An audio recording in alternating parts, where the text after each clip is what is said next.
Beberapa hari lalu saya sempat ngisi seminar tentang dunia fotografi langsung online dari Kuala Lumpur, Malaysia. Lalu ada satu pertanyaan tentang dari direkturnya, dari ownernya di Kuala Lumpur. Dia bilang, Bima, kamu gimana caranya bisa stay positif dan terus berkarya? Jadi di video kali ini saya akan sharing tentang hal itu. Stay tune.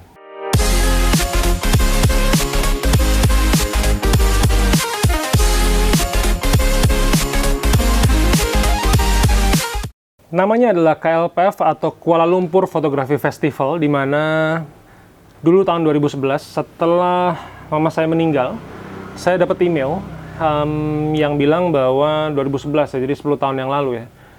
Bim, nama saya waktu itu namanya Ernie, saya dari KLPF, saya pengen mengundang kamu datang ke Kuala Lumpur, Malaysia untuk sharing tentang dunia fotografi. Wow, saya bilang, saya baru 2 tahun berkarya di dunia wedding fotografi dan disuruh share di international seminar. Saya bilang, it's wonderful, so pretty sure I will come. Saya bilang begitu. Akhirnya sekitar bulan September lalu, direkturnya namanya Jessica Chen, namanya Jessica siapa ya? Jessica lah, saya panggilnya Jessica.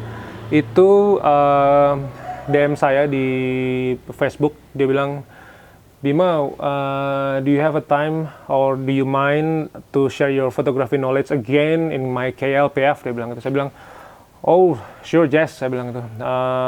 I'm always feeling honored to be part of your community, saya bilang. Jadi kita berteman baik sih. Jadi saya dan Jessica itu sering banget ejek-ejekan gitu. Jadi kamu lagi makan apa tuh? Nasi lemaknya saya ini tuh kangen tuh nasi lemak di Malaysia. Terus dia bilang, Bim itu kopimu kopi apa tuh? Jadi kita dia seneng banget ngopi. Saya kebetulan punya cafe. Jadi kayak kita tektokannya lebih gampang gitu. Jadi selama 10 tahun terakhir ini, habis saya pulang dari Kuala Lumpur untuk ngisi KLPF yang pertama 2011, silaturahim kita masih bagus gitu. Sampai suatu ketika dia bilang, Bim, saya tuh cukup amazed gitu. Kita tahu kita berada dalam dunia pandemi, cuman saya tahu justru kamu bikin YouTube, kamu motret untuk Shutterstock, kamu masih tetap blogging segala macam. Tolong dong sharing tentang apa yang sedang kamu lakukan sekarang. Dan salah satu pertanyaan menarik adalah, kamu gimana tetap positif padahal kamu kan wedding photographer, dan wedding photography itu zaman pandemi itu totally chaos gitu.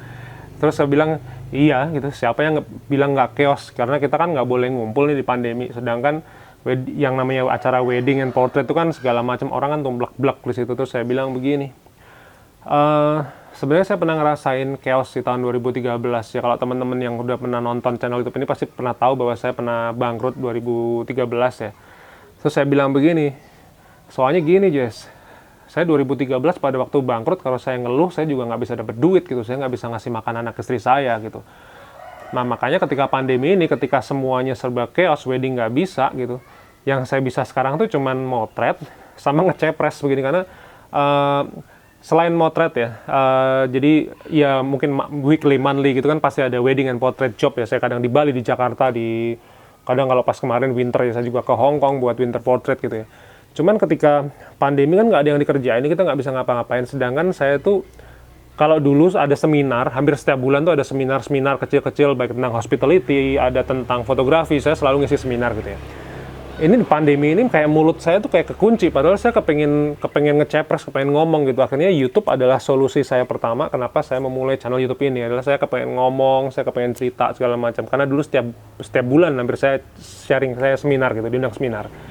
Lalu setelah itu saya bisanya apa sih? Saya bisanya motret gitu. Kalau saya suruh jualan properti, jualan mobil gitu, dulu juga udah pernah coba dan akhirnya bangkrut, saya nggak dapat duit apa-apa gitu. Akhirnya saya bisanya cuma motret, Jess. Ya udah, ngapain aja, motret-motret aja, saya bilang gitu.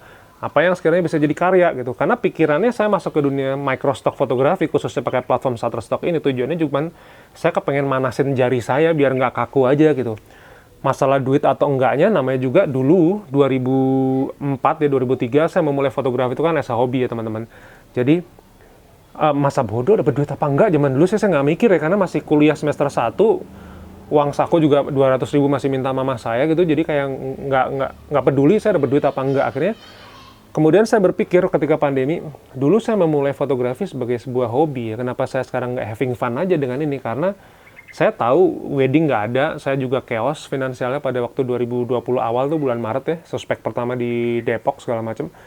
udahlah motret aja, karena saya nggak mungkin jualan properti, siapa yang mau beli, chaos semua gini kan. Saya bisa cuma motret-motret, akhirnya dari mulai motret sendok, motret garpu, motret wortel, segala macam, saya fotoin semua, saya masukin Shutterstock.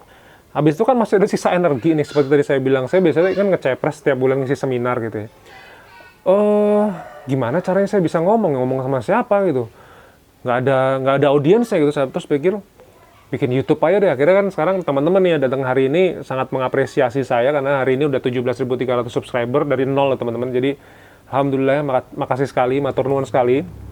Teman-teman support saya, akhirnya jadi gitu. Nah, saya bilang sama Jessica, ya udah Jess, daripada kita komplain, daripada kita ngaco, ngalor ngidul segala macam, udah berkarya aja melakukan apapun yang kita sukai. Tahun ini kan udah tahun ke-12 ya, saya motret ya.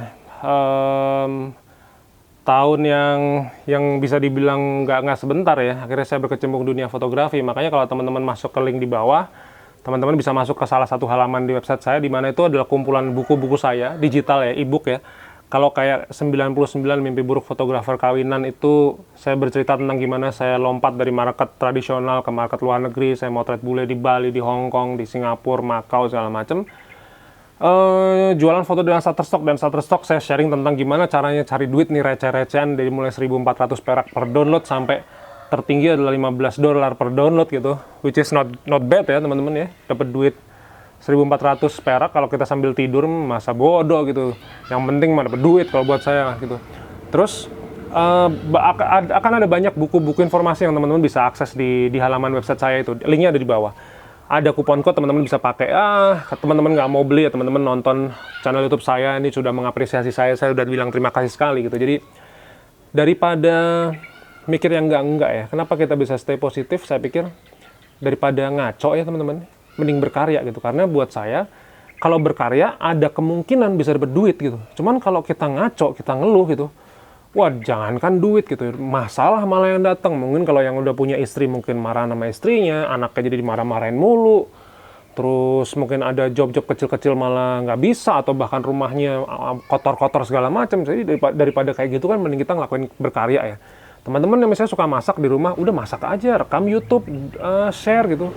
Kemarin saya lihat juga channel YouTube, emak-emak, bahkan mukanya nggak kelihatan, ini masak, kata istri saya, subscribernya udah 2 juta. Saya sih, wah gila, kalau udah lebih dari 1 juta subscriber itu udah kayak, menurut saya sih income-nya udah bagus ya, itu dari AdSense gitu. Kalau misalnya built-in mungkin saya yakin juga pasti udah ada, karena kemarin saya dapet partnership dari Singapura untuk InVideo, itu subscriber saya masih kayak sekitar 10 ribuan, udah ada yang built-in gitu. Jadi saya pikir sih nggak akan ada ruginya ketika kita berkarya, teman-teman juga begitu. Jadi daripada ngeluh kalau sekarang lagi susah nih karena pandemi, udah berkarya aja. Yang bisa masak ya silahkan masak, yang motret ya ayo kita belajar bareng di channel YouTube ini. Teman-teman subscribe, nyalain loncengnya. Karena saya share tentang dunia fotografi setiap hari jam 5 pagi. Teman-teman pantengin tuh, nyalain loncengnya.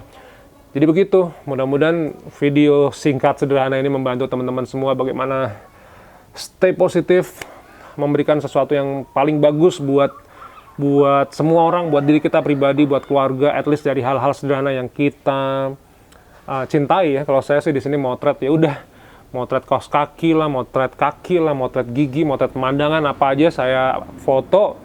Bahkan di foto aja nggak usah dijual aja masih membuat kita bergerak ke arah yang positif. Apalagi di channel YouTube ini kan saya sharing tentang dunia microstock, di mana foto-foto ngasal itu bisa dijual. So, stay tune teman-teman. Bismillah, saya akan sharing tentang dunia ini, ilmu ini, benar-benar profitable, ini ngasilin duit, saya pay out gitu ya. Jadi, kita ketemu di video berikutnya.